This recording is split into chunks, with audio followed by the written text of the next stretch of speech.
guys, on today's video, we are going to take this customer car. This competed in our last SCDRL drag race, and the customer has requested that we make it faster. It's already very low in its respective index, so we're going to probably try not to do too much to it, but we talked about just doing kind of a basic, what I would call a tune-up. So basically just clean the shoes and go through it. But first, we're going to go out to the track. We're going to make probably 5 test runs real quick and get a baseline, and then we'll come back in here and do some stuff to it. All right, let's do a real quick wall test. Oh yeah, it's good to go. Look at that thing. Passes the wall test. All right guys, we're back out at the track. We're gonna run the test passes on this. So we ran on the track earlier, so there's no need to clean it or prep it.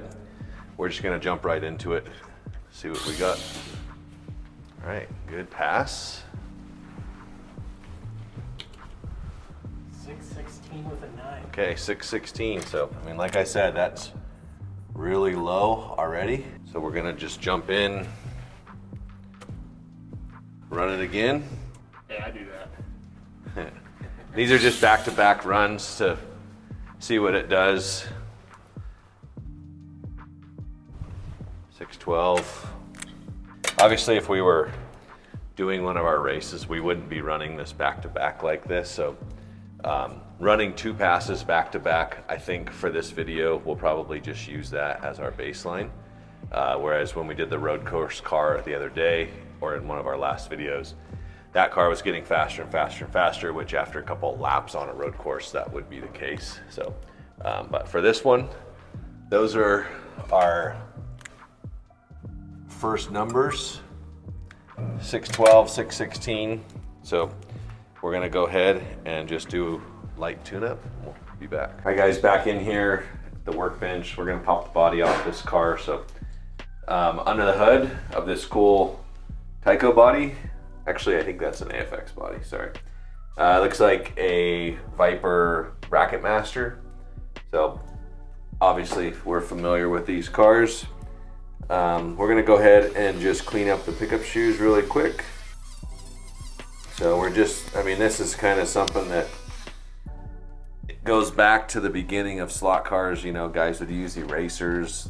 I don't know, on tracks they would use pennies, all kinds of weird stuff, but we just use our little buffer there. Now we're gonna go ahead and oil this thing up. So obviously this was done to the car prior to it being shipped, or prior to the car, like getting rid of the car.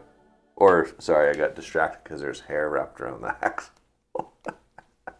But you know, we oil the cars, so they're pretty much track ready right out of the box. But let's go ahead and just get whatever this is on the axle off of here. So this car, you know, he could have bought it directly from us and had it sent to him put the body on and all that stuff, or this one could have come directly from us. But since it does have his body on it, I'm gonna guess that he actually got it. So that's probably why this hair is on here too. So we'll definitely DNA test this hair to make sure that it's not from the shop here, because we have a strict hair policy. Just kidding.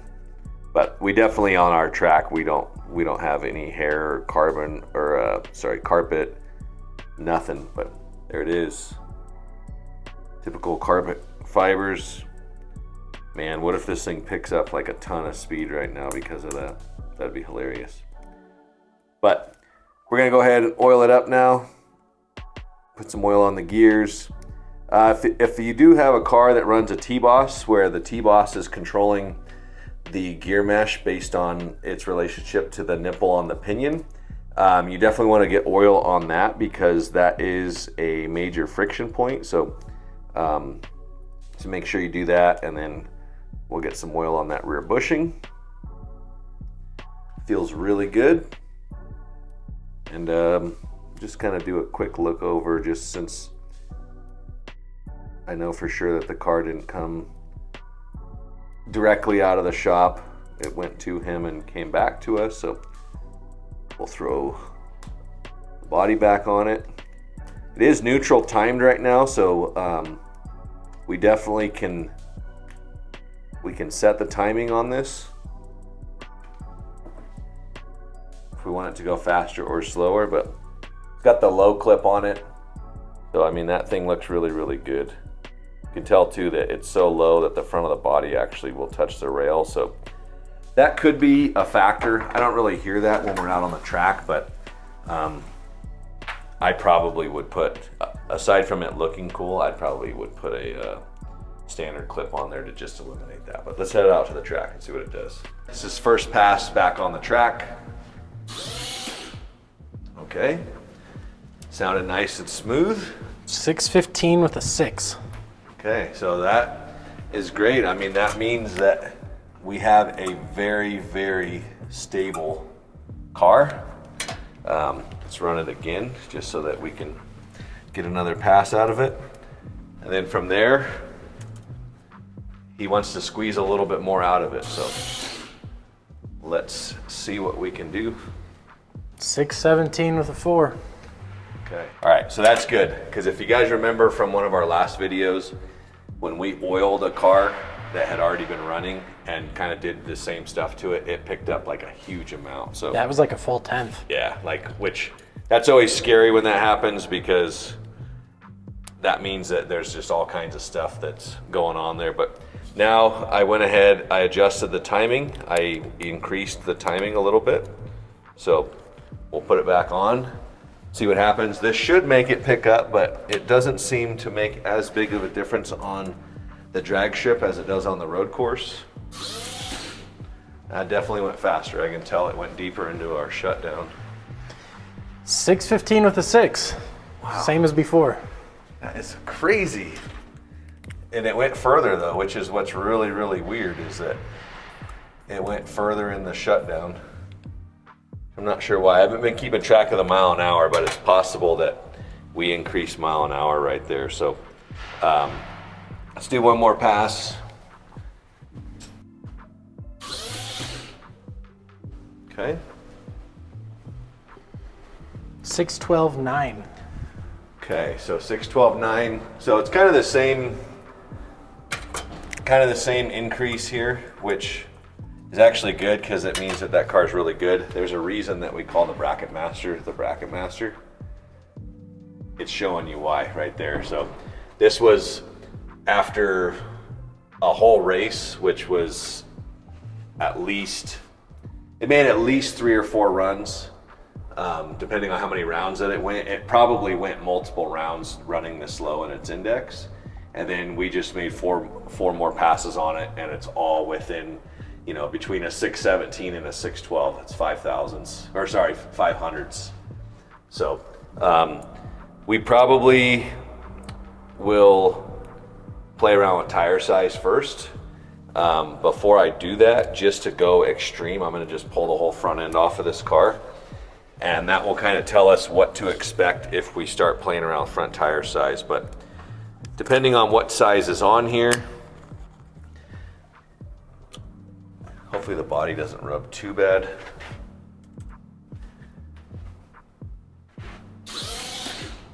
Okay. 612.2. Yeah, so it really didn't matter, which is kind of crazy to think that you could pull the whole front end off of the car and it's just going on down through there. So we'll play around with it. We'll go up into the office and we'll kind of brainstorm on what we can do. We'll probably change rear tires, see what that does to it, check the springs, make sure all that stuff's good. We'll be back. We are in the lab with the Bracket Master. So this thing is extremely consistent. I'm just gonna look it over, make sure that there's nothing that's funky on it. Doesn't really appear to have anything funky. Has great spring tension. Let's measure the back tires real quick. So these should be 452s. That's what we normally send them off with. Yes, so that's a 452 M1. I think I'm gonna put, just to try it, we'll throw a 452 S2 on it. And we'll see what that does. A little bit softer. Should slow it down technically, but it is a different compound, and sometimes with tires it just doesn't work out like that. Sometimes you'll be surprised by them. Make sure that everything looks good. And that body is just so close to touching. You know, looking at it, the front, the reason that it didn't change when we pulled the front end off of it is because it has really strong pickup springs in it. So that is strange. We'll definitely look at that.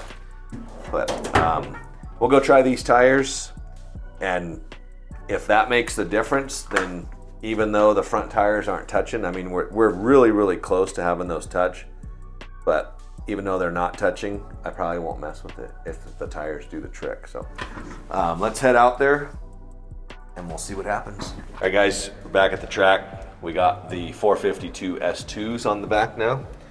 So let's see what that does for us. So our range was 616 or 617 to 612. 614.6. Okay, so 614, it's pretty good because that was the first pass, right? So 614.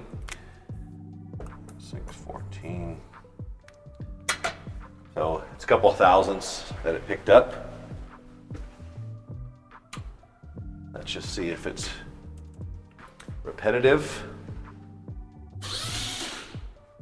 Okay. 619 that time. So that is what we don't want to see. We don't want to see it go inconsistent like that. It's tough to know why it does that. Obviously the amount of passes that we made on it is more than we would do in a normal race week, but I think we probably are going to try swapping these tires, the pickup springs, but I want to run one more pass just for the heck of it. 620 with a 1. Okay. So it's not liking those tires. I don't know if it's because the sheen is coming off of them and the tires are getting stickier. I'll actually show you a little trick here real quick with these. So something that I do with tires a lot, I'll pull the rear end out and I'll see how well it rolls. And I try to do, I mean, it's hard to kind of like hit the tires the same every time. But back when I was a crazy racer before I was a manufacturer, I actually had a board that, well, it was a piece of track material that was at an incline, and I would run tires, axle setups down it to see how far they go. And that's when I learned about breaking in tires. A lot of guys like tires that are right out of the package, and honestly, like if you use silicone sponge tires right out of the package, they're literally not going to roll like 2 inches. Like that's why they get stuck in the tube. So we always scuff those things, but that was just something I wanted to see. You know, if we should have done that at first to see how far they rolled. My guess is that the tires, because they had a little bit of mold release on them, it probably didn't bog the car down, which we're seeing the car get slower as the tires get cleaner. Just for the heck of it, just for the video's sake, we can clean the tires, which they're totally clean, but they could have mold release on them, like I said. But we could just see, just to know what that does to it right now. And if it slows down even more, then we know for sure that tires are too sticky. 620 with an 8. Okay, so that's my guess. So we'll probably go back, we'll put the other tires on it, run it, make sure that it drops back down into our control numbers, and then we'll go from there. Okay, going back to the original tires, just to make sure something else isn't funky. Yeah, it's right back to being happy. Yep, 612.2. Okay, so that definitely shows too sticky of tires will slow the car down. So, and they're softer compound. One thing I do want to try really quick is I want to go to a smaller tire. Okay, so this is an S2 also.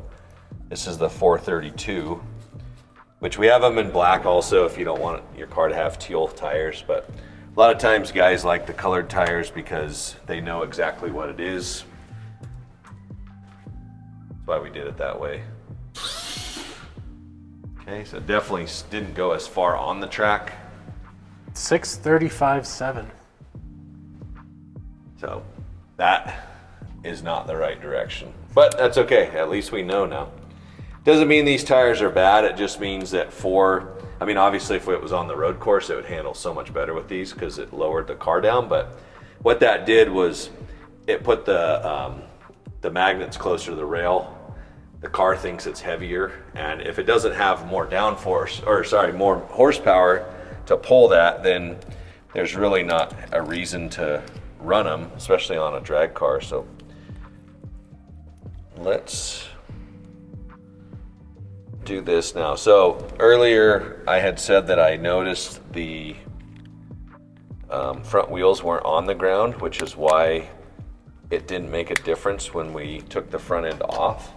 So just to try it, we're gonna add a little bit of weight to the nose. So this is tungsten putty. I'm not sure how much we're gonna add. It's probably, you can hear it hitting. It's probably like, 2 grams. And we're literally just gonna stick that right on the nose of the car. This isn't a permanent fix, but this is just for testing to see what happens if the front tires actually are on the ground, which this also too is compressing the pickup shoes a little bit more, or the springs. So let's see what it does.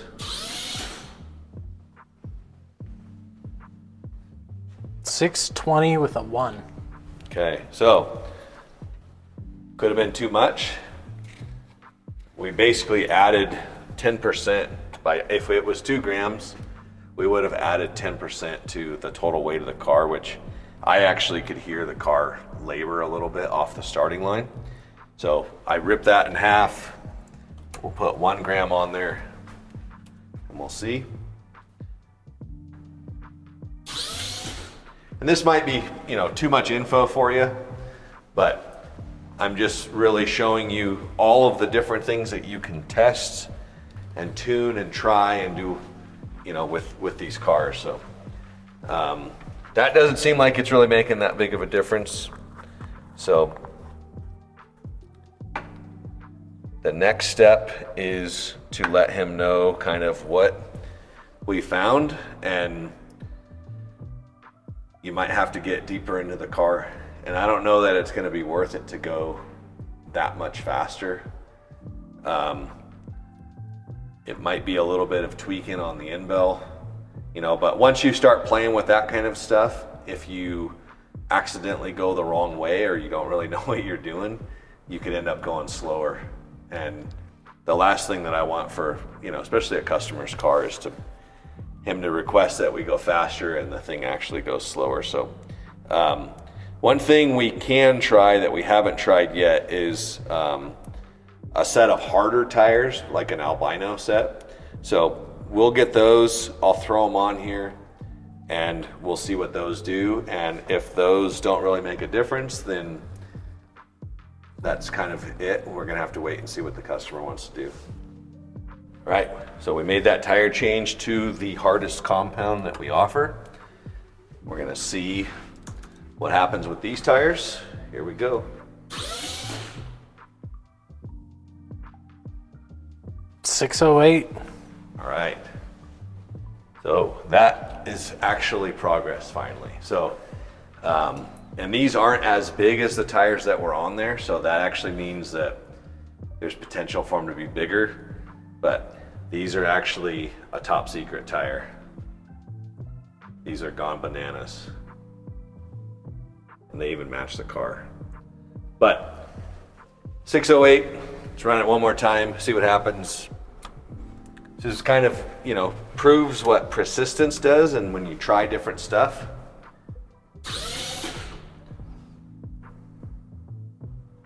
So 614, still not super, you know, super great, but it is in that range. So I'll let them know that it did run a 608. So obviously that's faster than any of the other times that it's run. It's just not doing it consistently time after time again. I'm not really sure what the reaction time was. I don't know if that was changing. The speed is around the same. I always kind of gauge based on where the car shuts down, and so the car's been shutting down kind of right in this area. But we'll run her one more time and see, and we'll obviously let the customer know, like, here's all the things that we did. Here's a video you can even watch to see what we did. So it's kind of fun too for us to be able to, you know, work through this stuff and see what kind of times we're running. So 604 that time. So I would not touch this car beyond what I'm doing right now, which is going to be put it back in the box, put the customer's tires in there, and let them know that the way it's set up is going to be pretty lethal. So, but you know, it could pick up more. You know, it could pick up and break out. I doubt that it will because of how consistent it's been running. But hopefully you guys enjoyed that, and hopefully the owner of this car will actually enjoy that as well. So If you guys have any pointers or tips or things that you think we could try to get that going faster, be sure to leave those in the comments. yeah, and one thing too, so the timing is still advanced, which didn't make a huge difference, but if for some reason the car goes faster, that can be retarded, you know, and that'll slow the car back down a little bit. So hopefully you guys enjoyed the video. Check us out on the next one. See ya.